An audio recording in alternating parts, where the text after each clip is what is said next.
World War II was raging across Europe.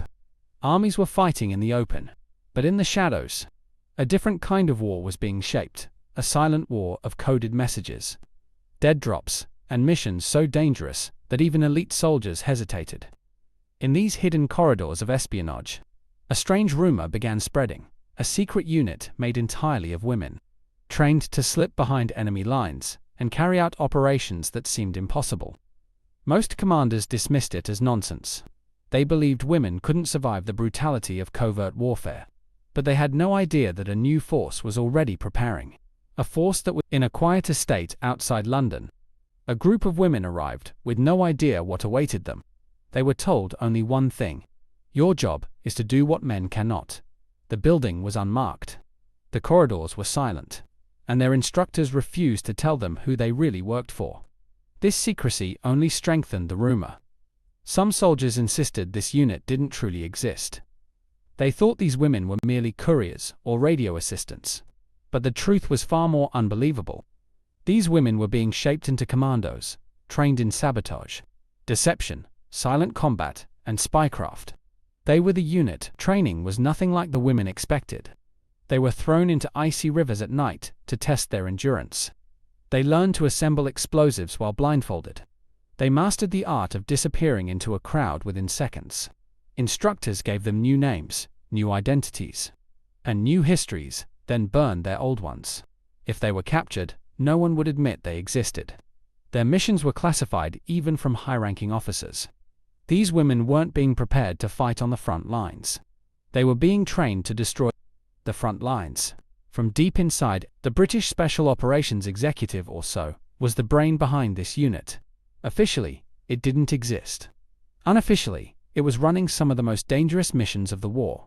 The SOE believed something radical: women could move through Nazi-controlled cities without attracting suspicion. They could hide radios in shopping bags. They could carry coded messages disguised as grocery lists. They could outsmart patrols simply because no one imagined women could be spies, let alone commandos. The unit's secrecy was so absolute that even Allied soldiers. One of the most remarkable women in this secret force was Noor Inayat Khan. She was gentle, soft-spoken, not someone anyone would expect to become one of the deadliest wireless operators in France.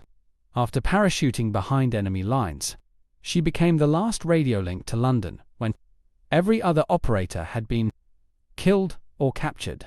Her code name was Madeleine. The Gestapo searched for her day and night. They called her the Ghost because she always escaped seconds before they arrived. Noor operated for months, long after her superiors believed survival was impossible. Nancy Wake was the complete opposite: fierce, bold, unstoppable. The Gestapo named her the White Mouse because she slipped through every trap they set. At one point, she was one of the most wanted people in France.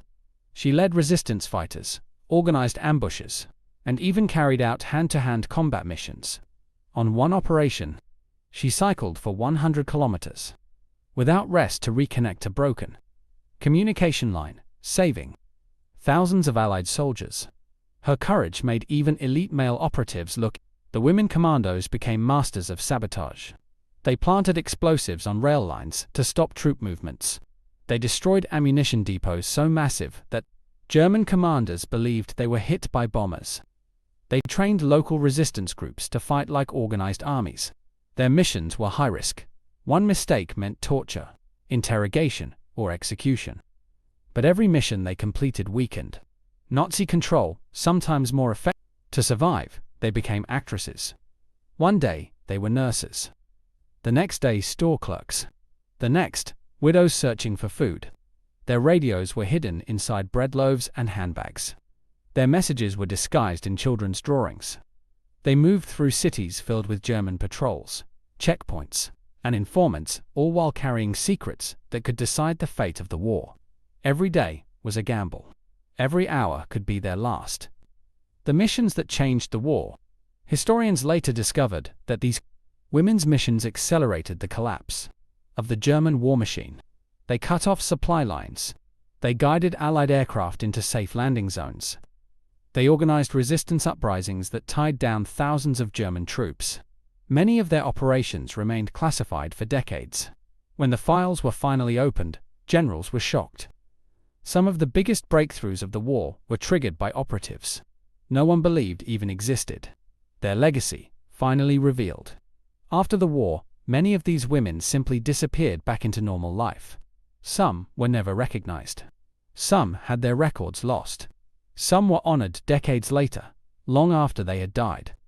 Today, their stories stand as a reminder: courage has no gender, strength has no face. And sometimes, the greatest heroes are the ones the world refuses to see.